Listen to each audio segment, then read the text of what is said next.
Mullaperiyar dam related ആയിട്ടുള്ള ചർച്ചകൾ തന്നെയാണ് സോഷ്യൽ മീഡിയയിലും 24/7 സാറ്റലൈറ്റ് ന്യൂസ് ചാനലുകളിലും ഏറ്റവും കൂടുതൽ ഇപ്പോൾ നടന്നുകൊണ്ടിരിക്കുന്നത്. ഞാൻ ഇന്നലെ നമ്മുടെ സുനിത ദേവദാസിൻ്റെ ചാനലിൽ ഒരു വീഡിയോ കണ്ടു. റസൽ ജോയിയുടെ മുല്ലപ്പെരിയാർ മണ്ടത്തരങ്ങൾ തെളിവടക്കം പൊളിച്ചടുക്കി സജി മാർക്കോസ്. ഇതായിരുന്നു ആ ഒരു വീഡിയോ. ഈ മുല്ലപ്പെരിയാർ ഡാമിൻ്റെ കേസിൽ എല്ലാവർക്കും അവരുടേതായിട്ടുള്ളൊരു പേഴ്സ്പെക്റ്റീവ് ഉണ്ട്, അവരുടേതായിട്ടുള്ളൊരു പോയിന്റ് ഓഫ് വ്യൂ ഉണ്ട്. ഇതിൽ രസം എന്ന് പറഞ്ഞു കഴിഞ്ഞാൽ ഇപ്പം ഞാനടക്കം ഈ വിഷയത്തിൽ സംസാരിക്കുന്ന ഞാൻ പറഞ്ഞ ഒരു 98%, വെറും 2% ആളുകൾക്ക് മാത്രമേ ഇതിനകത്തൊരു ടെക്നിക്കൽ നോളേജോ അല്ലെങ്കിൽ ഒരു ഡാം എന്താണെന്നോ ആ ഡാമിൻ്റെ എന്താ പറയുക എക്സ്പയറി ഡേറ്റ് എന്താണെന്നോ അല്ലെങ്കിൽ ആ ഡാമിൽ ഇനിയിപ്പോൾ എന്തെങ്കിലും ഒരു സ്ട്രെങ്തനിങ് വർക്ക് നടത്തി കഴിഞ്ഞാൽ അതിൽ എന്തെങ്കിലും ഒരു മാറ്റം സംഭവിക്കുമോ, ഒരു ഡാം എങ്ങനെ പൊട്ടാം, ഡാം എപ്പോൾ പൊട്ടാം, അല്ലെങ്കിൽ ഡാം എത്ര കാലം നിലനിൽക്കും, ഇതൊക്കെ അറിയുന്ന ആളുകൾ അവരുടെ നമ്പർ വളരെ കുറവാണ്, അവർ സംസാരിക്കുന്നത് വളരെ കുറവാണ്. ഓക്കെ, അപ്പോൾ ഇതിലൊരു ടെക്നിക്കൽ നോളേജ് ഉള്ള ആളുകളുടെ പോയിന്റ് ഓഫ് വ്യൂ അല്ലെങ്കിൽ അവരുടെ സ്റ്റഡീസ് വളരെ കുറവാണ്. ബിക്കോസ് ഡാമിനെ കുറിച്ച് ടെക്നിക്കൽ നോളേജ് ഉള്ള ഡാമിനെ കുറിച്ച് സ്റ്റഡി ചെയ്യുന്ന ആളുകളുടെ നമ്പർ കുറവായതുകൊണ്ടായിരിക്കാം. എന്താണെങ്കിലും എല്ലാവർക്കും ഒരു പോയിന്റ് ഓഫ് വ്യൂ പെർസ്പെക്റ്റീവ് ഉണ്ട്, എല്ലാവരും അത് വെക്കുന്നുമുണ്ട്. ഓക്കെ, ഇവർ സംസാരിക്കുന്നത് ഇവിടെ റസൽ ജോയിയുടെ മണ്ടത്തരങ്ങൾ എന്ന് പറഞ്ഞിട്ടാണ്. അപ്പോൾ ആ ഒരു പെർട്ടിക്കുലർ വീഡിയോൻ്റെ കുറച്ച് പോർഷൻ ഞാനിവിടെ പ്ലേ ചെയ്യാം. Okay, Asian dam safety authority കണ്ടെത്തിയത് ഇമ്മീഡിയറ്റ് ഡീകമ്മീഷൻ ചെയ്യേണ്ട 9 ഡാമുകളിൽ ഒന്നാണെന്നാണ്. ഏഷ്യൻ ഡാം സേഫ്റ്റി അതോറിറ്റി എന്ന് പറയുന്ന അങ്ങനെ ഒരു അതോറിറ്റി ലോകത്തിൽ നിലവിലില്ല. ഇപ്പോൾ അങ്ങനത്തെ ഒരു സംഘടനയും നിലവിലില്ല. മറിച്ച് ഇനി അഥവാ അന്താരാഷ്ട്ര സമൂഹത്തിൽ ഒരു സംഘടന ഉണ്ടെങ്കിൽ ഒരു പരമാധികാര രാജ്യമായി ഇന്ത്യയിൽ ഒരു ഡാം ഡീകമ്മീഷൻ ചെയ്യണമെന്ന് ഇന്ത്യയോട് പറയാൻ പറ്റുന്ന ഒരു അധികാരമുള്ള ഒരു സംഘടന ലോകത്തില്ല. യുണൈറ്റഡ് നേഷൻസിനും പറ്റില്ല, ആർക്കും പറ്റില്ല. ഇപ്പൊ ഇദ്ദേഹം സ്പെസിഫൈ ചെയ്ത് പറഞ്ഞിരിക്കുന്ന ഏഷ്യൻ ഡാം സേഫ്റ്റി അതോറിറ്റി എന്ന് പറയുന്ന അങ്ങനത്തെ ഒരു സംഘടന നിലനിൽക്കുന്ന സംഘടനയല്ല. അതാണ് ഒന്നാമത്. ഇതിനകത്ത് തുടക്കത്തിൽ തന്നെ അദ്ദേഹം മിസ് ഇൻഫർമേഷൻ ആണ് ഇദ്ദേഹം കൊടുക്കുന്നത്. യുണൈറ്റഡ് നേഷൻസിന്റെ അക്കാഡമിക് വിങ് അവര് ഈ ഡാം എക്സാമിൻ ചെയ്തിട്ടുണ്ട്. അവരും പറഞ്ഞിരിക്കുന്നത് ഇമ്മീഡിയറ്റ് ഡീകമ്മീഷൻ ചെയ്യേണ്ട 100 ഡാമുകളിൽ ഒന്നാണെന്നാണ്. തെറ്റാണത്. യുണൈറ്റഡ് നേഷൻസിന്റെ അക്കാഡമിക് വിങ് ഈ ഡാം എക്സാമിൻ ചെയ്തിട്ടില്ല. ഇപ്പൊ പിരമിഡ് തകർന്ന് ഭൂകമ്പം ഉണ്ടായി താഴോട്ട് വീണ് കഴിഞ്ഞാൽ പിരമിഡ് പോലെ തന്നെ കിടക്കത്തുള്ളൂ. അതുപോലെ സ്ട്രക്ചറലി ഒരു ഇതായിരിക്കുന്നുള്ളൂ, പക്ഷെ അതും ഒരു പിരമിഡ് ആയിരിക്കും, നമ്മൾ പണിതുപോലെ ആയിരിക്കുന്നുള്ളൂ എന്ന് പറയുന്ന പോലെ. അങ്ങനെ അതാണ് ഫിസിക്സ്, അങ്ങനെ ഇരിക്കാൻ പറ്റും. അതിന്റെ ഭാരമാണ് അതിന്റെ പ്രധാനപ്പെട്ട പ്രോപ്പർട്ടി എന്ന് പറയുന്നത്. അല്ലാതെ അതിൽ ഉപയോഗിച്ചിരിക്കുന്ന മെറ്റീരിയലോ അതിന്റെ വശങ്ങളിലുള്ള ഇപ്പൊ ഇടുക്കി ആർച്ച് ഡാമിന് പറഞ്ഞ പോലെ അതിന്റെ വശങ്ങളിൽ അബട്ട്മെന്റിലുള്ള പാറയുടെ സ്ട്രെങ്ത് അതൊന്നുമല്ല, അതിന് ഭാരമാണ്. അതുകൊണ്ടാണ് ഇതിന് സ്ട്രെങ്തൻ ചെയ്യുന്ന സമയത്ത് പ്രധാനമായ രീതിയിൽ 2 സ്ട്രെങ്തനിങ്ങിനകത്ത് ഇതിന് ഭാരം കൂട്ടുക എന്നുള്ള കാര്യം ചെയ്ത് ഈ മുല്ലപ്പെരിയാർ ഡാമിന്റെ. അതുകൊണ്ടാണ് central water commission CWC supreme കോടതിയിൽ പറഞ്ഞത് ഇത് പഴയ ഡാം അല്ല, ഇത് പുതിയ ഡാമാണ്. കാരണം പഴയ ഡാമിന്റെ എല്ലാ പ്രത്യേകിച്ച് അതിന്റെ വെള്ളം കിടക്കാത്ത വശത്ത് കൂറ്റൻ RCC പാളികൾ കൊണ്ട് പൊതുകയും മുകളിൽ ഒരു ക്യാപ്പിംഗ് വയ്ക്കുകയൊക്കെ ചെയ്തു. ഇങ്ങനെയൊക്കെ ചെയ്ത് സ്ട്രെങ്തൻ ചെയ്തത്, അതായത് ഒരു ഗ്രാവിറ്റി ഡാമിനെ എങ്ങനെ സ്ട്രെങ്തൻ ചെയ്യാമോ ശാസ്ത്രീയമായിട്ട് അതിന്റെ എല്ലാ കാര്യങ്ങളും ചെയ്തത് കൊണ്ടാണ് സുപ്രീം കോടതി സംബന്ധിച്ചത് ഒരു പുതിയൊരു ഡാമാണെന്ന്. സജി മാർക്കോസ് ഇവിടെ ഓക്കെ, റസൽ ജോയുടെ വാദങ്ങളൊക്കെ നിങ്ങൾ പൊളിച്ചോ, റസൽ ജോയ് പറയുന്നതിൽ മണ്ടത്തരമുണ്ട് എന്നുള്ളത് നിങ്ങൾ ഫാക്ട് ചെക്ക് ചെയ്തിട്ട് നിങ്ങൾ പറഞ്ഞോ, കുഴപ്പമില്ല. പക്ഷെ സജി മാർക്കോസിനെ പോലുള്ള ഒരാൾ പറയേണ്ട ഒരു കാര്യമുണ്ട്, അല്ലെങ്കിൽ ഉത്തരം തരേണ്ട ഒരു ചോദ്യമുണ്ട്. അത് റസൽ ജോയി അടക്കം ഇവിടുത്തെ സാധാരണക്കാരെല്ലാവർക്കും ഒരു കോമൺ സെൻസ് വെച്ച് ഒരു സാധാരണക്കാരൻ ചോദിക്കുന്ന ഒരു ചോദ്യമുണ്ട്. ഈ ഡാം മുല്ലപ്പെരിയാർ ഡാം ഉണ്ടാക്കിയ ടൈമിൽ ഇനി ഏത് ഡാമും അതിൻ്റെ ഒരു ആയുസ് പറയുന്നത് 40 വർഷം അല്ലെങ്കിൽ ഒരു 50 വർഷമാണ്. 80 വർഷത്തിന് ശേഷം മുല്ലപ്പെരിയാർ ഡാം ഉണ്ടാക്കി 80 വർഷത്തിന് ശേഷം 1979-80 ഇത് സ്ട്രെങ്തൻ ചെയ്യാനുള്ള വർക്ക് തുടങ്ങി. ഏകദേശം ഒരു 8 കൊല്ലം 10 കൊല്ലം ഇത് സ്ട്രെങ്തൻ ചെയ്യാനുള്ള വർക്ക് ചെയ്തു. അതും കഴിഞ്ഞ് ഇപ്പോൾ എത്ര 40 കൊല്ലം ആവാനായി. അപ്പോൾ ഒരു ഡാം പണിഞ്ഞ് 80 കൊല്ലം കഴിഞ്ഞു. ആ 80 കൊല്ലം കഴിഞ്ഞിട്ട് അത് സ്ട്രെങ്തനിങ് ചെയ്തു. സ്ട്രെങ്തനിങ് കഴിഞ്ഞിട്ട് ഇപ്പോൾ 10, 35, 40 കൊല്ലമായി. അപ്പോൾ ഒരു ഡാമിൻ്റെ 2 ആയുസ് അവിടെ പോയി അല്ലേ? സ്ട്രെങ്തനിങ് ചെയ്തത് ഒരു പുതിയ ഡാം ആയിട്ടുണ്ടെങ്കിൽ, അങ്ങനെ സുപ്രീം കോടതിയിൽ പോയിട്ട് അവിടെ പറഞ്ഞിട്ടുണ്ടെങ്കിൽ ആ പുതിയ ഡാമിൻ്റെ ആയുസും തീർന്നു. ആ പുതിയ ഡാമിന് ആയുസില്ല ഇനി, കാരണം കഴിഞ്ഞു. ഓൾറെഡി അത് പുതിയ ഡാമല്ല, പഴയ ഡാമിൻ്റെ മുകളിൽ സ്ട്രെങ്തനിങ് വർക്ക് ചെയ്തതാണ്. അപ്പോൾ നിങ്ങൾക്ക് പുതിയൊരു ഡാമിൻ്റെ ആയുസ്സായിട്ട് അത് കൂട്ടാൻ പറ്റില്ല, പകുതിയെ കൂട്ടാൻ പറ്റൂ. 25 വർഷമേ കൂട്ടാൻ പറ്റൂ. ഇപ്പം മുല്ലപ്പെരിയാർ ഡാം എത്രയായി? 130, 150 അങ്ങനെ പോയിക്കൊണ്ടിരിക്കുന്നു. അപ്പം പിന്നെ എങ്ങനെ പറയാൻ പറ്റും? സുപ്രീം കോടതിക്ക് കിട്ടിയ ഡാറ്റ വെച്ചിട്ട് ഇനിയും ഈ ഡാം പൊളിക്കണ്ട എന്ന് സുപ്രീം കോടതിക്ക് എങ്ങനെ പറയാൻ പറ്റും? ഈ ഡാം ഡീകമ്മീഷൻ ചെയ്യണ്ട എന്ന് സുപ്രീം കോടതി എങ്ങനെ പറയും? അതാണ് സിമ്പിൾ ചോദ്യമാണ്. ഇതിനാരും ഉത്തരം തന്നാലും കുഴപ്പമില്ല, ആർക്കും വേണമെങ്കിൽ ഉത്തരം തരാം. എത്ര വലിയ ഡാമിനെ കുറിച്ച് സ്റ്റഡി നടത്തിയ ആൾക്കും ഈ പറഞ്ഞ കാര്യത്തിൽ ഉത്തരം കാണില്ല. ഒരു ഡാം ഉണ്ടാക്കുന്നു, ആ ഡാം ഗ്രാവിറ്റി ഡാം ആണോ എന്ത് ഡാം ആയിക്കോട്ടെ, 40 മുതൽ 50 വർഷം വരെ അതിന് ആ ആയസ് തീർന്നു. ഇനി നിങ്ങൾ അതിന് റീവർക്ക് ചെയ്തോ, സ്ട്രെങ്തനിങ് വർക്ക് ചെയ്തോ? 80 കൊല്ലം കഴിഞ്ഞിട്ട് സ്ട്രെങ്തനിങ് വർക്ക് ചെയ്യുന്നു. ആ 80 കൊല്ലം കഴിഞ്ഞ് ചെയ്ത സ്ട്രെങ്തനിങ് വർക്കിന് തന്നെ കൊല്ലം കഴിഞ്ഞു, 35-40 കൊല്ലം കഴിഞ്ഞു. ഇനി എങ്ങോട്ടാ ഡാം പിടിച്ചു വെക്കും? പിന്നെ വെള്ളം തട്ടാത്ത ഇൻസൈഡ് ഭാഗത്ത് വെള്ളം വാട്ടർ ലെവൽ ഏറ്റവും കുറഞ്ഞ് വരും ഒരു 100-102 ആ അടിയാവും. അതിന് താഴോട്ട് ഈ ഡാമിൽ സ്ട്രെങ്തനിങ് വർക്കോ അല്ലെങ്കിൽ ഈ പഴയ ഡാമിൽ തൊട്ട് എന്തെങ്കിലും പുതിയ വർക്ക് ചെയ്തിട്ടുണ്ടോ? ഇല്ല. അവിടെ പഴയ പെനിക്യൂക്ക് പണിഞ്ഞ സുർക്കി ഡാം തന്നെയാണ് നിൽക്കുന്നത്. പുറമെ മാത്രമാണ് ഒരു പുതിയ ഡാം പോലെ പണിഞ്ഞ് അത് അറ്റാച്ച് ചെയ്ത് വിട്ടിട്ടുള്ളത്. അപ്പോൾ ഇവരെല്ലാവരും ഇതിൻ്റെ കാര്യങ്ങൾ സംസാരിക്കുന്നുണ്ട്, സ്ട്രെങ്തനിങ് വർക്കിനെ കുറിച്ച് പറയുന്നുണ്ട്, ഇതൊരു പുതിയ ഡാമാണ് എന്നുള്ളത് പറയുന്നുണ്ട്. ഇത് തന്നെയാണ് നമ്മുടെ KT Thomas, justice KT Thomas Mullaperiyar dam strong ആണ്, ഒരു പുതിയ ഡാമിനെ പോലെയാണത് പ്രവർത്തിക്കുന്നത് എന്നുള്ളത് എവിടെ പോയി പറഞ്ഞത്? സുപ്രീം കോടതി പോയിട്ട് പറഞ്ഞത്. കേരളത്തിൻ്റെ ഭാഗത്ത് നിന്ന് എംപവേർഡ് കമ്മിറ്റിയിൽ ഉണ്ടായിരുന്ന വ്യക്തി അവിടെ പോയി പറഞ്ഞതും സെയിം കാര്യമാണ്. പിന്നെ ഇവർ ഈ പറയുന്ന ഈ പിരമിഡിൻ്റെ ഫിസിക്സ് തന്നെയാണ് വാട്സാപ്പിൽ ഫോർവേഡായി വന്നതും. ഇവർ പറയുന്നതൊക്കെ ഈ പറഞ്ഞ കല്ലടുക്കി വെച്ചിട്ടുള്ള പിരമിഡിൻ്റെ ഫിസിക്സ് തന്നെയാണ്. ഇനി എന്ത് ഫിസിക്സോ എന്ത് വേണേ പറഞ്ഞു, ഓൺലി വൺ ക്വസ്റ്റ്യൻ: ഒരു ഡാമിൻ്റെ ആയസ് എത്ര? ആ ആയസ് എത്തി തീരാൻ നേരത്ത് വീണ്ടും സ്ട്രെങ്തനിങ് വർക്ക് ചെയ്തു, വീണ്ടും അതിന് ആയസ് എത്തി. ഡീകമ്മീഷൻ ചെയ്യണ്ടേ?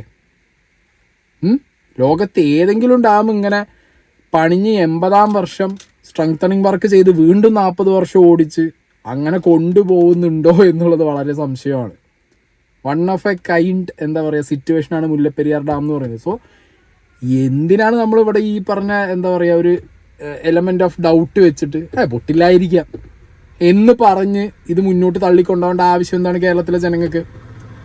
പിന്നെ റസൽ ജോയ് പറയുന്നത് മണ്ടത്തരമാണെന്ന് നിങ്ങൾ പറഞ്ഞു, കുഴപ്പമില്ല, മണ്ടത്തരമായിക്കോട്ടെ. പക്ഷെ അയാളെ കൊണ്ട് സാധിച്ച ഒരു കാര്യമുണ്ട്.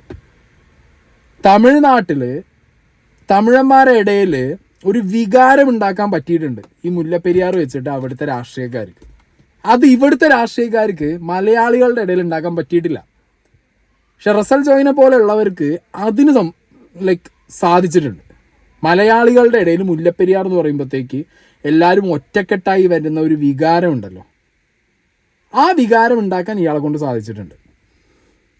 മനസ്സിലായോ? കാരണം നമുക്ക് ആവശ്യം ഈ ഘട്ടത്തിൽ അതാണ്. ഈ ഘട്ടത്തിൽ നമ്മുടെ ആവശ്യം ഇതാണ്. കാരണം പൊട്ടിയ നഷ്ടം നമുക്കാണ്. അപ്പോൾ ഇതിൽ ഈ പറഞ്ഞ എന്താ പറയുക ഇവരുടെ ചർച്ച, ഓക്കെ, സുനിത ദേവദാസിൻ്റെ ഈ ഒരു ചർച്ചയിൽ ഇവർ ഈ പറഞ്ഞ കാര്യങ്ങളൊക്കെ ഈ സ്ട്രെങ്തനിങ് വർക്കിൻ്റെ മുകളിൽ വെച്ചിട്ടാണ്. പലരും പറയുന്നത് സുപ്രീം കോടതിയിൽ ഇരിക്കുന്ന സ്ട്രെങ്തനിങ് വർക്ക് കഴിഞ്ഞതിന് ശേഷം ഇതൊരു പുതിയ ഡാമായിട്ട് ബിഹേവ് ചെയ്യുന്നു. 1979 ഈ സ്ട്രെങ്തനിങ് വർക്കിൻ്റെ ഭാഗമായി അവിടെ സ്ട്രെങ്തനിങ് വർക്ക് ചെയ്ത കമ്പനിയിലെ ഒരു മലയാളി, എനിക്ക് തോന്നുന്നു വെരി റെയറാണ് ഇദ്ദേഹത്തിൻ്റെ ഇൻ്റർവ്യൂ, വേറെ എവിടെയും ഞാൻ കണ്ടിട്ടില്ല. ഞാൻ ഇന്നലെ പറഞ്ഞ നമ്മുടെ ആ ഒരു ലൈഫ് ട്രാവൽ എന്ന് പറഞ്ഞ ചാനലിനകത്ത് തന്നെയാണ് ഈ ഒരു ഇൻ്റർവ്യൂ കിടക്കുന്നത്. ഇതിൽ ഇദ്ദേഹം എന്തൊക്കെ വർക്ക് ചെയ്തു എന്നും ഈ വർക്ക് ചെയ്താൽ പോലും ഈ ഡാം പൊളിച്ച് വേറെ ഡാം ഉണ്ടാക്കണം എന്നാണ് ഈ വ്യക്തി. ഇതിലും എന്താ പറയുക ഇതിലും പ്രോപ്പറായിട്ട് ആ ഡാം കണ്ടൊരു വ്യക്തി കാണില്ല. ആ ഡാമിൽ നടന്ന വർക്കുകൾ കണ്ട വ്യക്തി ഈ ഒരു വ്യക്തിയല്ല വേറെ വ്യക്തി ഞാൻ കണ്ടിട്ടില്ല. ഇത്രയും എന്താ പറയുക സ്പെസിഫിക് ആയിട്ട് ഇത്രയും ക്ലിയർ ആയിട്ട് ഒരു അതോറിറ്റി ഉണ്ടല്ലോ, ഇത് കണ്ട ആളാണ് ഞാൻ, ഈ വർക്കിൻ്റെ ഭാഗമായ ആളാണ് ഞാൻ. അങ്ങനെ ഒരാൾ ഈ വ്യക്തി മാത്രമേ ഉള്ളൂ. ജോസഫ് നെറ്റാണ് സാറിൻ്റെ പേര്. അങ്ങനെ കൃത്യമായിട്ട് അവിടെ നടന്ന വർക്കുകൾ എത്ര ക്വാളിറ്റി ഉള്ള വർക്കാണ് അവിടെ നടന്നതെന്നൊക്കെ ഉള്ളത് കൃത്യമായി പറയുന്നുണ്ട്. ഞാൻ 2013 ഡെപ്യൂട്ടി ചീഫ് എഞ്ചിനീയറായിട്ട് വീടുപടിയിൽ നിന്ന് റിട്ടയർ ചെയ്തു. ഡെപ്യൂട്ടി ചീഫ് എഞ്ചിനീയറായിട്ട് അതിന് ഏതാണ്ട് ഒരു 40 വർഷം മുമ്പ്, അതായത് 1981 നവംബർ മാസമാണ് ഞാൻ സർവീസിൽ കയറിയത്. അതിന് മുമ്പാണ് ഞാൻ ഈ സിം ഇന്ത്യ കമ്പനി, അതായത് മുല്ലപ്പെരിയാറിൻ്റെ കേബിൾ ആങ്കറിങ് നടത്തിയ കമ്പനിയിൽ സൈറ്റ് എഞ്ചിനീയറായിട്ട് ജോലി ചെയ്യുകയായിരുന്നു. അവിടുന്ന് രാജിവെച്ചിട്ട് അത് ആ പണി തീരാറായപ്പോൾ അവിടുന്ന് റിസൈൻ ചെയ്താണ് ഞാൻ PWDയിലോട്ട് കയറുന്നത്. അവിടെ ചെയ്ത വർക്ക്, ഞങ്ങൾ ചെയ്ത വർക്ക് മാത്രമല്ല, അതിന് മുമ്പ് ചെയ്ത RCC ക്യാപ്പിങ്ങും അത് ഞാൻ കണ്ടതാ ചെയ്ത വർക്ക്. അതുപോലെ ഞങ്ങൾ ചെയ്ത വർക്കും ഞങ്ങൾ ചെയ്തുകൊണ്ട് പറയുന്നതല്ല, സൂപ്പർ വർക്കുകളായിരുന്നു. വളരെ എഫിഷ്യന്റ് ആയിട്ടുള്ള വർക്കായിരുന്നു. സിം ഇന്ത്യ കമ്പനിയെ പറ്റി അറിയാൻ മേലാത്തവരാണ് അങ്ങനെ പറയുന്നത്. അത്രയും നല്ലൊരു കമ്പനി ഉണ്ടെന്ന് എനിക്ക് തോന്നുന്നില്ല, ഞാൻ കണ്ടിട്ടില്ല. യാതൊരു തരത്തിലുള്ള അഴിമതിയോ. അത് ഇന്ത്യൻ കമ്പനിയാണോ? ഇന്ത്യൻ കമ്പനിയായിരുന്നത്, പക്ഷേ സിമിന്റേഷൻ UK എന്ന് പറയുന്ന ഒരു കമ്പനിയുടെ ഇന്ത്യൻ സബ്സിഡറി ആയിരുന്നു. അതിലെ ചില സ്റ്റാഫൊക്കെ UK എന്ന് വന്നവരുമായിരുന്നു. ഇവിടെയല്ല, അവരുടെ ഹെഡ് ഓഫീസിൽ ബോംബെയില്. അപ്പൊ അവര് ക്വാളിറ്റിക്ക് യാതൊരു കോംപ്രമൈസും ഇല്ലാത്തവരാ. അത് മാത്രമല്ല, തമിഴ്നാട് വീടുപടി ചെയ്തെന്നല്ല പറയേണ്ടത്. തമിഴ്നാട് വീടുപടി കാശ് മുടക്കി അവിടെ സൂപ്പർവിഷൻ ചെയ്യുന്നു. ഇപ്പൊ NHന്റെ വർക്ക് നമ്മൾ ചെയ്യുന്ന പോലെ ഈ സെൻട്രൽ വാട്ടർ പവർ കമ്മീഷന്റെ നിർദ്ദേശപ്രകാരമാണ് ഈ പണി ചെയ്തത്. അവരുടെ ഭയങ്കര ഫോളോ അപ്പും വളരെ ഫ്രീക്വന്റ് ആയിട്ടുള്ള ഇൻസ്പെക്ഷനും ഒക്കെ ഉണ്ടായിരുന്നു. ഒത്തിരി ടീംസ് വരുമായിരുന്നു കാണാനായിട്ട്. തമിഴ്നാട് ഇതൊരു പ്രസ്റ്റീജ് വർക്കായിരുന്നു. അപ്പൊ അതിനകത്ത് ഒരു കോംപ്രമൈസും അവർ കാണിക്കുകയായിരുന്നു വർക്കില്. ചെയ്ത കോൺട്രാക്ടേഴ്സും അല്ല, ഈ ഡിപ്പാർട്ട്മെന്റും വളരെ സ്ട്രോങ് ആയിട്ട് ഈ പണി ചെയ്യിച്ചത് നാടുകാർ. പിന്നെ RCC ബാക്കിങ്ങിന്റെ ഒരു 10 ഷെയ് വരെ ഞാൻ കണ്ടിട്ടുള്ളൂ. പിന്നത്തെ 2 ഷെയ്യായിട്ടാണ് ചെയ്തത്. അതിന് ക്വാളിറ്റി കുറവൊന്നുമില്ലായിരുന്നു കണ്ടതിനൊന്നും. 3 വർഷം ചെയ്തത് ഞാൻ അവിടുന്ന് പോകുന്ന പിന്നെയാണ്. പക്ഷെ അതിനായിട്ടൊരു ക്വാളിറ്റി മാറ്റമൊന്നും വരികയില്ല. ഈ പറയുന്നൊന്നും ഒരിക്കലും ശരിയല്ല. നല്ല രീതിയിലുള്ള വർക്കാണ് ചെയ്തത്. കോംപ്രമൈസ് ചെയ്യേണ്ട വർക്കല്ല ഇത്. എല്ലാവരും കോടതി ഉൾപ്പെടെ എല്ലാവരും വിജിലന്റ് ആയിട്ട് നോക്കി നിൽക്കുന്ന ഒരു പ്രസ്റ്റീജ് വർക്കാണ് അന്നത്തെ കാലത്ത്. കോടതി, സുപ്രീം കോടതി അല്ല, ഹൈക്കോടതിയാണ് ഡാം ബലപ്പെടുത്താതെ 136 ഷട്ടർ താക്കരുതെന്നും 136 കൂടുതൽ വെള്ളം പിടിക്കരുതെന്നും പറഞ്ഞത് ഹൈക്കോടതിയാണ്. ബലപ്പെടുത്തേണ്ടത് നമ്മുടെ തമിഴ്നാട് ഗവൺമെന്റ് ആവശ്യവും അത് സെൻട്രൽ വാട്ടർ കമ്മീഷന്റെ നിർദ്ദേശപ്രകാരമാണ് ചെയ്യുന്നത്. അവരുടെയും കൂടെ സൂപ്പർവിഷൻ വേണമെങ്കിൽ പറയാം, അങ്ങനെയാണ് ചെയ്തത്. ആ കൂടെ നമ്മുടെ ആൾക്കാരും ഉണ്ട്. അപ്പോൾ ഈ വർക്ക് മോശമായിരുന്നു പറയുന്നത് ചുമ്മാ എല്ലാത്തിനും പറയുന്ന പോലെ അങ്ങ് പറയുന്നത്. ഫസ്റ്റ് സ്റ്റെപ്പ് എന്ന് പറയുന്നതാണ് ആദ്യത്തെ വർക്ക്. അതാണ് ഫസ്റ്റ് സ്റ്റെപ്പ്, ഫസ്റ്റ് സ്റ്റേജ്. അത് RCC ക്യാപ്പിംഗ് എന്ന് പറയും. RCC ക്യാപ്പിംഗ് ആണ് ഈ പൈലപ്പള്ളിയാൻ കമ്പനി ചെയ്തത്. നമ്മുടെ കോളേജിലുള്ള വലിയ കോൺട്രാക്ടറാണ്. അവർ ചെയ്ത വർക്കാണ് RCC ക്യാപ്പിംഗ്. അത് ചെയ്തെന്ന് പറഞ്ഞാൽ നിലവിലുണ്ടായിരുന്ന പഴയ ഡാം അന്ന് കണ്ടു കഴിഞ്ഞാൽ ഇപ്പോഴത്തെ വീതിയൊന്നുമില്ല. കറക്റ്റ് ചെയ്യാൻ ഓർക്കുന്നില്ല, എന്നാലും 10-12 അടി കൂടുതൽ വീതിയില്ല മണ്ട. അതാണ് ഈ ലീക്ക് ചെയ്തുകൊണ്ടിരുന്ന ഡാം. അതിന്റെ ടോപ്പ് ഒരു 1 മീറ്ററോളം ഡിസ്മാൻഡിൽ ചെയ്തു, പൊളിച്ച് കളഞ്ഞതിന് ശേഷം അത്രയും സെയിം ഹൈറ്റില് ഹെവിലി റീഇൻഫോഴ്സ്ഡ് കോൺക്രീറ്റ് ചെയ്തു. ഇവരുടെ വർക്ക് തീരുന്ന ഉറക്കാണ് കേബിൾ ആങ്കറിങ് തുടങ്ങുന്നത്. അത് ഇവർ ചെയ്തിട്ട് മണ്ഡലമാണല്ലോ ചെയ്യുന്നത്. കേബിൾ ആങ്കറിങ്ങിന്റെ കൂടെ തന്നെ ഗ്രൗട്ടിംഗും ഉണ്ട്. ഗ്രൗട്ടിംഗ് ആൻഡ് കേബിൾ ആങ്കറിങ് ഞങ്ങൾ ചെയ്തത്. ഗ്രൗട്ടിംഗ് അതിനെ പറഞ്ഞിട്ട് ഗ്രൗട്ടിംഗ് ചെയ്തെന്ന് പറഞ്ഞാൽ പ്രഷർ ഗ്രൗട്ട് ചെയ്തിട്ടില്ല. എല്ലായിടത്തും പറയുന്നത് പ്രഷർ ഗ്രൗട്ടിംഗ് ആയിരുന്നു, സാൻഡ് മിക്സ് ചെയ്ത് പ്രഷർ ഗ്രൗട്ട് ചെയ്തു എന്നൊക്കെയാണ് പറയുന്നത്. പ്രഷർ ഗ്രൗട്ട് ചെയ്തിട്ടില്ല, സാൻഡ് മിക്സ് അല്ല ചെയ്ത്, വെറുതെ സിമെന്റ് സ്ലറി ഉണ്ടാക്കി പമ്പ് ചെയ്ത് ഗ്രാവിറ്റിയിൽ ചെയ്തതേ ഉള്ളൂ. ഇത് കഴിഞ്ഞിട്ടാണ് അതായത് ഈ സമയത്താണ് മറ്റേ ബാക്കിങ് വർക്ക് തുടങ്ങിയത്, RCC ബാക്കിങ്. അതൊരു അടിയുന്ന ഡാമിന്റെ ഡൗൺ സ്ട്രീം സൈഡ്, വെള്ളമില്ലാത്ത വശം, അവിടുന്ന് ഒരു 35-40 അടി താഴെ, ഇനി കറക്റ്റ് ഓർക്കുന്നില്ല, ഒരു വെട്ടത്തില് താഴേന്ന് കോൺക്രീറ്റ് ചെയ്ത് വേറൊരു ഡാം വേണേ പറയാം, വേറൊരു ചെറിയ ഡാം ഇതിലോട്ട് ഒട്ടിച്ചു വെച്ച് ചെയ്ത്. സാറ് പറഞ്ഞ കാര്യങ്ങൾ കേട്ടോ, ക്വാളിറ്റി വർക്കാണ് അവിടെ നടന്നിട്ടുള്ളത്. അതായത് ഇനി ഇതിലും നല്ലൊരു വർക്ക് അവിടെ ഇനി ചെയ്യാനില്ല മുല്ലപ്പെരിയാർ ഡാമിൽ. ബട്ട് സ്റ്റിൽ ഞാൻ പറയുന്നു, ഈ വ്യക്തി അടക്കം പറയുന്നു, ഈ ഡാമിൽ ഈ വർക്ക് നടന്നിട്ട് 10-40 വർഷമായി. ഒരു ഡാമിൻ്റെ ആയുസ് വെച്ച് നോക്കുമ്പോൾ ഒരു ഓൾറെഡി പൊളിഞ്ഞൊരു ഡാമിൽ സ്ട്രെങ്തണിങ് വർക്ക് ചെയ്ത് വീണ്ടും 10-40 വർഷം ഓടിക്കുക എന്ന് പറഞ്ഞു കഴിഞ്ഞാൽ ഡേഞ്ചറാണ്. പുതിയ ഡാം വേണമെന്നാണ് ഈ വ്യക്തി വീണ്ടും പറയുന്നത്. ആ ഡാമിൽ വർക്ക് ചെയ്ത് ആ ഡാമിൻ്റെ സ്ട്രെങ്തണിങ് വർക്ക് കണ്ണുകൊണ്ട് കണ്ടു നിന്ന് ആ കമ്പനിയിൽ വർക്ക് ചെയ്ത വ്യക്തി അദ്ദേഹം വീണ്ടും പറയുകയാണ്. പിന്നെ എങ്ങനെ നിങ്ങൾ എനിക്ക് മനസ്സിലാവുന്നില്ല. ഞാൻ സുനിതയുടെ ചാനലിലുള്ള ബാക്കി പോർഷൻ കൂടി വയ്ക്കാം. പറയാനുള്ള 6000 ചില്ലുവാനും ഡാമുകൾ മെയിൻറ്റെയിൻ ചെയ്യുന്നവരാണ് നമ്മുടെ CWC, നമ്മുടെ സെൻട്രൽ വാട്ടർ കമ്മീഷൻ ഇന്ത്യയിൽ. പണിതുകൊണ്ടിരിക്കുന്ന 143 ഡാമുകൾ ഉൾപ്പെടെ 6132 ഡാമുകളാണ് അവർ മെയിൻറ്റെയിൻ ചെയ്തുകൊണ്ടിരിക്കുന്നത്. അവർക്ക് അറിവില്ലേ, ലോകത്തിലെ ഏറ്റവും കൂടിയ ഡാമുകളുടെ എണ്ണം നോക്കിയാൽ 3ാമത്തെ സ്ഥാനമാണ് നമുക്ക് മുകളിൽ അമേരിക്കയും ചൈനയും മാത്രമേ ഉള്ളൂ. ഇത്രയും ഡാമുകൾ മെയിൻറ്റെയിൻ ചെയ്യുന്ന വലിയൊരു അപ്പെക്സ് ബോഡി നമുക്കുണ്ട്. ധാരാളം ശാസ്ത്രജ്ഞന്മാർ അവരുടെ കൂടെ ഉണ്ട്, ധാരാളം എക്സ്പേർട്ടുകളുണ്ട്. അവരാണ് പറയേണ്ടത് ഡാം ദുർബലമായോ, ദുർബലമായ അവരാണ് ആ ഒരു സേഫ്റ്റി ഓഡിറ്റ് നടത്തേണ്ടത്. ഇപ്പൊ നമുക്ക് വേണ്ടത് എന്നാണെന്നറിയാമോ? ശരിക്കും ആ ഡാം സുരക്ഷിതമാണെന്ന് സുപ്രീം കോടതി പറഞ്ഞിട്ടുണ്ട്. അത് ഈ സുപ്രീം കോടതി ഒരു കാര്യം പറയാൻ നമ്മുടെ നാട്ടിലെ നിയമമാണ്. അതുകൊണ്ടാണ് നമ്മുടെ മുഖ്യമന്ത്രി നിയമസഭയിൽ പറഞ്ഞത് ആ ഡാമിൽ ഇപ്പോൾ ആശങ്കപ്പെടേണ്ടതില്ലെന്ന്. അതിന് ആധാരമായ വിവരങ്ങൾ അവർ കൊടുത്തിട്ടുണ്ട്. അത് കൊടുത്തിട്ടുള്ളതെന്ന് ഞാൻ ആദ്യമേ പറഞ്ഞതാണ്. 6000-ലധികം ഡാമുകളുടെ സേഫ്റ്റി ഓഡിറ്റിംഗ് നടത്താൻ സേഫ്റ്റിയുടെ അതിന്റെ എല്ലാ ഉത്തരവാദിത്വമുള്ള അപ്പെക്സ് ബോഡിയായ സെൻട്രൽ വാട്ടർ കമ്മീഷനാണ് പറഞ്ഞിരിക്കുന്നത്. കോടതിയെ സംബന്ധിച്ച് കോടതിയിൽ ജഡ്ജസ് ഒന്നും ഇതിന്റെ എക്സ്പെർട്സ് അല്ല. നമ്മളെ പോലെ, നമ്മുടെ യൂട്യൂബർമാരെ പോലെ, നമ്മുടെ വാട്സ്ആപ്പ് യൂണിവേഴ്സിറ്റി പോലെ അവർ കൺക്ലൂഷൻ എത്തൂല. അതിന്റെ എക്സ്പെർട്ടുകളെ അത്തരം ഏജൻസികളിൽ നിന്ന് ഇൻഫർമേഷൻ കളക്ട് ചെയ്തതിനു ശേഷം ഡാം 92-ൽ ബലപ്പെടുത്തിയത്, 92-ൽ അവസാനിച്ച 4 ഫേസുകളാണ് ചെയ്ത് ബലപ്പെടുത്തിയത് ശാസ്ത്രീയമാണ്. അത് പഴയ ഡാമല്ല. അത് ഇപ്പോൾ നിലനിൽക്കുന്നതാണെന്ന് പറഞ്ഞതുകൊണ്ടാണ് അവിടെ 136 അടിയിൽ നിന്ന് 142 അടി വെള്ളം ഉയർത്താൻ ഇടയായത്. എന്റെ ഏറ്റവും വലിയ ഭയം എന്താണെന്ന് അറിയാവോ? അടുത്ത കേസുമായിട്ട് ചെല്ലുമ്പോൾ ഈ 142 എന്ന് പറയുന്നത് 152-ൽ ഉയർത്താൻ സുപ്രീം കോടതി വിധിയിടാനുള്ള എല്ലാ സാധ്യതകളും ഉണ്ട്. അപ്പൊ നമ്മൾ ഒന്നുകൂടി ഭയത്തിലാവും.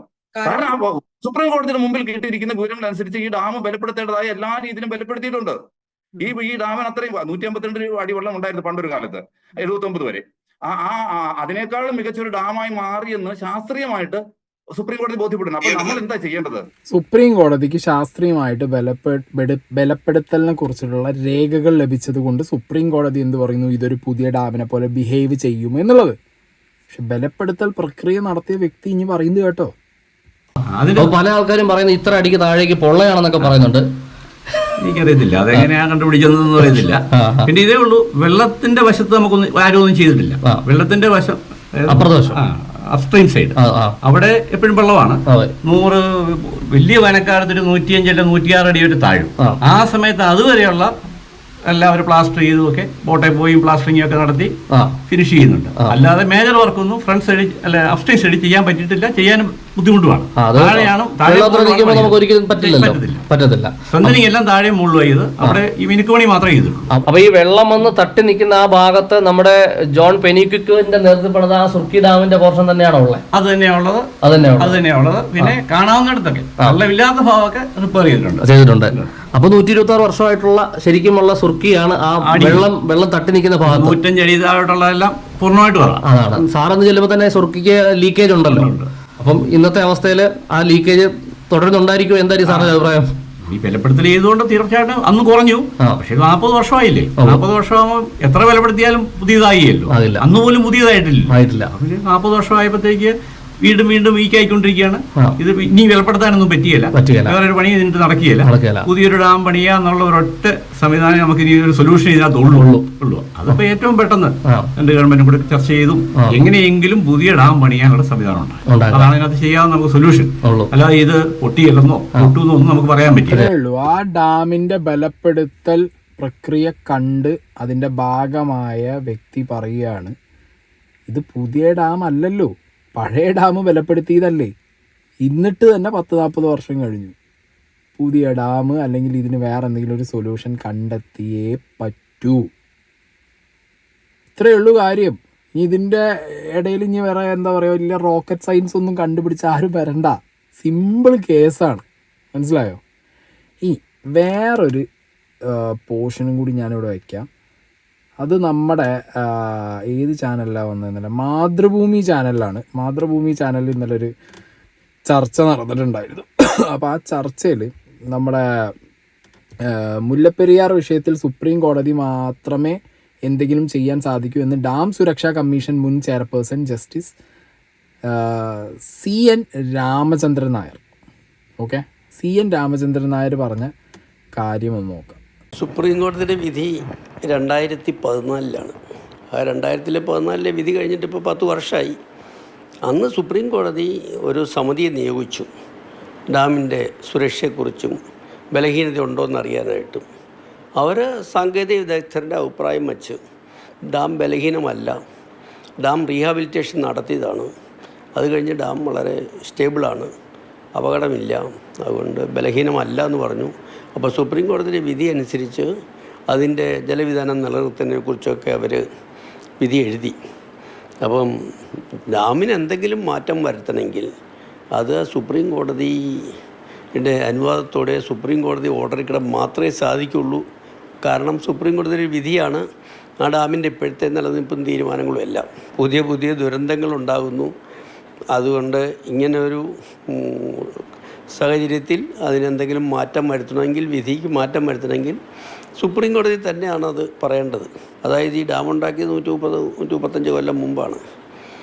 അന്ന് ബ്രിട്ടീഷ് ഗവൺമെൻറ്റാണ് മദ്രാസ് ഭരിക്കുന്നത്. അപ്പോൾ ആ ബ്രിട്ടീഷ് ഗവൺമെൻറ്റിൻ്റെ അനന്തരമായിട്ട് അതിൻ്റെ അവകാശം, അതിൻ്റെ പിന്തുടർച്ചക്കാർ തമിഴ്നാട് ഗവൺമെൻറ്റാണോ? അങ്ങനെ ഒരു സ്ഥിതിവിശേഷം പുതിയൊരു ഇഷ്യൂ ആയിട്ട് സുപ്രീം കോടതി വന്നിട്ടുണ്ടെന്ന് ഞാൻ മനസ്സിലാക്കുന്നു പത്ര റിപ്പോർട്ടിൽ.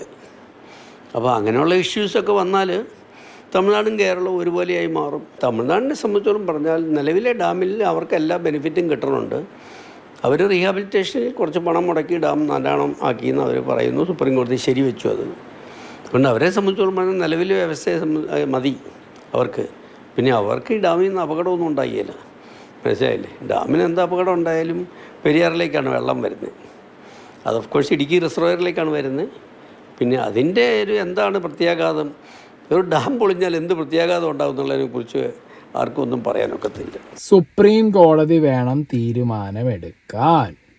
സുപ്രീം കോടതി തീരുമാനമെടുത്താൽ മാത്രമേ എന്തെങ്കിലും ചെയ്യാം. ഈ സുപ്രീം കോടതിയെ കൺവിൻസ് ചെയ്യുന്ന രീതിയിൽ കേരള ഗവൺമെൻറ് എന്ത് ചെയ്യണം? അത്യാവശ്യം കാര്യങ്ങളൊക്കെ പറയേണ്ടത്.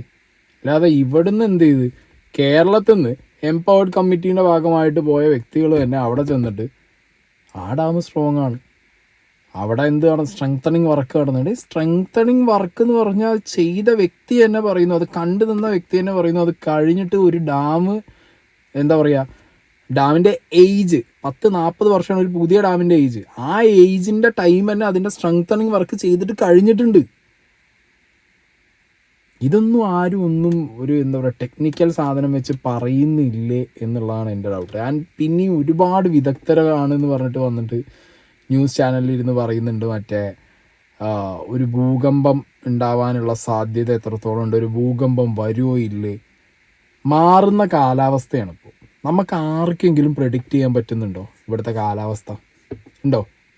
അങ്ങനത്തെ ഒരു സാഹചര്യത്തിൽ മുല്ലപ്പെരിയാർ ഡാമിലേക്ക് വരുന്ന വെള്ളത്തിൻ്റെ ഫ്ലോ കൂടുന്ന രീതിയിൽ എവിടെയെങ്കിലും അതിൻ്റെ കാച്ച്മെൻറ്റ് ഏരിയയിൽ ഒരു വൻ മഴ പെയ്തു കഴിഞ്ഞാൽ, ഒരു വിസ്ഫോടനം പോലത്തെ ഒരു കാര്യം, ക്ലൗഡ് ബേസ്റ്റ് നടന്ന് മൊത്തത്തിൽ വെള്ളം അടിച്ചു കയറി വന്നാൽ എന്ത് ചെയ്യും? ഒരു എർത്ത് ക്യുക്ക് ഭയങ്കര മാഗ്നിറ്റ്യൂഡിൽ നടന്നു കഴിഞ്ഞാൽ എന്ത് ചെയ്യും? ഇപ്പോൾ ഇവിടെ ഒന്നും നമുക്കൊരു രീതിയിൽ ഒരു കാര്യങ്ങളും പ്രെഡിക്റ്റ് ചെയ്യാൻ പറ്റാത്തൊരവസ്ഥയാണ്. അൺപ്രഡിക്റ്റബിൾ ആയിട്ടുള്ളൊരു ക്ലൈമറ്റ് കണ്ടീഷൻ നിലനിൽക്കുമ്പോൾ സുപ്രീം കോടതിയിൽ കേരള ഗവൺമെൻറ് എന്ത് പറയണം? പ്രെഡിക്റ്റബിൾ അല്ല കാര്യങ്ങൾ. ഓൾറെഡി ഇത്ര വർഷം പഴക്കമായ ഡാം, അതിൽ സ്ട്രെങ്തനിങ് വർക്ക് കഴിഞ്ഞിട്ട് തന്നെ ഇപ്പോൾ ഇത്രയും വർഷം കഴിഞ്ഞു. ഒരു ഡാമിൻ്റെ ആയസ്, ഒരു പുതിയ ഡാമിൻ്റെ ആയസിൻ്റെ പ്രായമുണ്ട് ഇതിൻ്റെ സ്ട്രെങ്തനിങ് വർക്ക്. അതിന് എത്ര ക്വാളിറ്റിയുള്ള വർക്കാന്ന് വെച്ചാലും അതിൻ്റെ കാലം കഴിഞ്ഞില്ലേ. പിന്നെ ജനങ്ങൾ പേടിക്കരുത്, ജനങ്ങളെ പാനിക്കാക്കരുത്, ജനങ്ങൾ അങ്ങനെ ആക്കരുത്, ഇങ്ങനെ ആക്കരുത്. ജനങ്ങളെ പാനിക്കാക്കരുത് അല്ലെങ്കിൽ ജനങ്ങൾ പാനിക്കാവരുത് എന്നുണ്ടെങ്കിൽ പ്രോപ്പറായിട്ട് ജനങ്ങൾക്ക് എന്താണോ ആവശ്യം ആ രീതിയിലുള്ളൊരു അപ്രോച്ച് ഭരിക്കുന്ന പാർട്ടിക്കാർ ചെയ്തു തരണ്ടേ.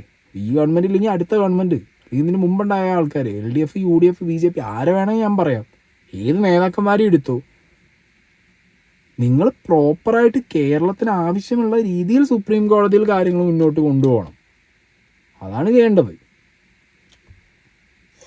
അത് 1996 കേരള നിയമസഭ പെറ്റീഷൻ കമ്മിറ്റി, എൻ്റെ പിതാവ് ശ്രീ PC ജോർജ് ചെയർമാനായിരുന്ന പെറ്റീഷൻ കമ്മിറ്റി ഈ ഡാമിന് ബലക്ഷയമുണ്ട് എന്ന് വിലയിരുത്തിയിട്ടുണ്ട് 96. 2006 സമാനമായ സാഹചര്യമുണ്ടായപ്പോൾ അന്ന് വണ്ടിപ്പെരിയാറിൽ റിലേ സത്യാഗ്രഹം നടന്നിട്ടുണ്ട്. 2011 ഇപ്പോൾ ആശങ്ക വേണ്ട എന്ന് പറഞ്ഞ ഈ മന്ത്രി ഉൾപ്പെടെ, അന്ന് അദ്ദേഹം ഇടുക്കിയുടെ MLA ആണ്, അദ്ദേഹത്തിന് 2011 ചപ്പാത്തിൽ റിലേ അനിശ്ചിതകാല നിരാഹാരം അനുഷ്ഠിച്ച വ്യക്തിയാണ് ഇപ്പോൾ നിങ്ങൾ ഇവിടെ പറഞ്ഞ ശ്രീ റോഷി അഗസ്റ്റിൻ. അദ്ദേഹത്തിന് ഒരു രാത്രി ഞാൻ പോയി കൂട്ടിരുന്നിട്ടുണ്ട് ഈ വിഷയത്തിൽ. ഈ ബിജിമോൾ, ES ബിജിമോൾ, അന്നത്തെ പീരുമേട് MLA ആയിരുന്ന ES ബിജിമോൾ നിരാഹാരം കിടന്നതിൽപ്പെട്ട ആളാണ്. ഫാദർ ജോയി അതിന് നേതൃത്വം കൊടുത്ത വ്യക്തിയാണ്. കേരളം മുഴുവൻ അന്ന് ഏറ്റവും വലിയ പ്രചരണം, ഒന്നും വേണ്ട, നമ്മുടെ മുഖ്യമന്ത്രി അന്ന് 2011 മുഖ്യമന്ത്രിയുടെ പ്രസംഗം പറ്റുമെങ്കിൽ നിങ്ങളൊന്ന് ഈ ചർച്ചയിൽ കാണിക്കണം. അവിടെ പുതിയ ഡാം നിർമ്മിക്കണമെന്നും ആശങ്ക അകറ്റണമെന്നും 2011 ഇടതുപക്ഷ ജനാധിപത്യ മുന്നണി കേരളം മുഴുവൻ മനുഷ്യച്ചങ്ങല തീർത്തുകൊണ്ട് മുഖ്യമന്ത്രിയുടെ പ്രസംഗം നമ്മുടെ ഈ ദിവസങ്ങളിലൊക്കെ നമ്മൾ കേട്ടതാണ്. അന്ന് നടത്തിയ മുഖ്യമന്ത്രി ബഹുമാനപ്പെട്ട പിണറായി വിജയൻ്റെ പ്രസംഗം നമ്മൾ കേട്ടതാണ്. ഇവിടെ എന്താണ് വിഷയം? ഈ 2011 സമരത്തിന് ശേഷം 2012-ലും 2013-ലുമായി മുല്ലപ്പെരിയാർ മുതൽ ഇടുക്കി വരെ, അതായത് മുല്ലപ്പെരിയാർ പൊട്ടിയാൽ ഏതൊക്കെ മേഖലയിൽ ആരൊക്കെ ഇതിനെ ബാധിക്കും, എത്ര വീടുകളെ ബാധിക്കും, ആ വീടുകളിൽ നിന്നും ആളുകളെ ഇവാക്യുവേറ്റ് ചെയ്യുന്ന എങ്ങനെയാണ്, ആ വീടുകളിൽ നിന്ന് ഇവാക്യുവേറ്റ് ചെയ്യാനുള്ള വഴി ഏതൊക്കെയാണ്, ഇതിൻ്റെയൊക്കെ സമഗ്രമായ മാപ്പ് തയ്യാറാക്കി കേരളത്തിൻ്റെ ദുരന്ത നിവാരണ അതോറിറ്റിയുടെ ഓഫീസിൽ ഇരിപ്പുണ്ട്. മന്ത്രി ഒന്ന് പോയി നോക്കണം. എങ്ങനെയുണ്ട്? അതായത് ഇവിടെ എല്ലാം ഓൾമോസ്റ്റ് പ്രിപ്പയർഡാണ്. ഒരു ദുരന്തം സംഭവിച്ചാൽ എന്തൊക്കെ എങ്ങനെയൊക്കെ ചെയ്യണം എന്നുള്ളത്. കാരണം മുല്ലപ്പെരിയാറിൻ്റെ കാര്യം കുറേ വർഷങ്ങളായിട്ട് പറഞ്ഞുകൊണ്ടിരിക്കുകയാണല്ലോ. പ്രത്യേകിച്ച് ഒന്നും ചെയ്യാൻ പറ്റാത്തത് ഇവിടുത്തെ ഗവൺമെൻറ്റിന് സുപ്രീം കോടതിയുടെ ആ ഒരു എന്താ പറയുക വിധി വരുന്നില്ല. അവിടെ എംപവേർഡ് കമ്മിറ്റി കൊണ്ടുപോയി കൊടുത്തിട്ടുള്ളത് കേരളമാണെങ്കിലും തമിഴ്നാടാണെങ്കിലും കമ്പൈൻഡ് ആയിട്ട് കൊടുത്തിട്ടുള്ളത് ഇതൊരു പുതിയ ഡാമിനെ പോലെ ബിഹേവ് ചെയ്യുന്നു. ഇത് പൊട്ടിക്കഴിഞ്ഞാൽ സുപ്രീം കോടതിയിലുള്ള ജഡ്ജിമാർക്കൊന്നും ഒരു കുഴപ്പമില്ല. അവരാരും ഇവിടെ ഉള്ളവരല്ല. മനസ്സിലായോ? ഇതിൻ്റെ ഒരു വേസ്റ്റ് കണ്ടീഷൻ അത് കേരളത്തിന് സുപ്രീം കോടതിയിൽ പ്രസൻറ്റ് ചെയ്യാൻ പറ്റണം. അല്ലാത്ത പക്ഷം ഇവിടെ അങ്ങോട്ടും ഇങ്ങോട്ടും ഇരുന്ന് പൊട്ടും പൊട്ടില്ല എന്ന് പറയുന്നിട്ട് ഒരു കാര്യവുമില്ല. ഓക്കെ, മേ ബി മഴയൊക്കെ മാറുമ്പോൾ ഈ ചർച്ചകൾ പോവും. നെക്സ്റ്റ് ഇയർ വീണ്ടും ഈ ചർച്ചകൾ വരും. പിന്നെയും ചർച്ചകൾ പോവും. നെക്സ്റ്റ് ഇയർ വീണ്ടും ചർച്ചകൾ വരും. പിന്നെ ഒരു ഇയറിൽ ചർച്ച ചെയ്യാൻ ആരും ഉണ്ടാവില്ല. അങ്ങനെ ഒരു സിറ്റുവേഷൻ വന്നാൽ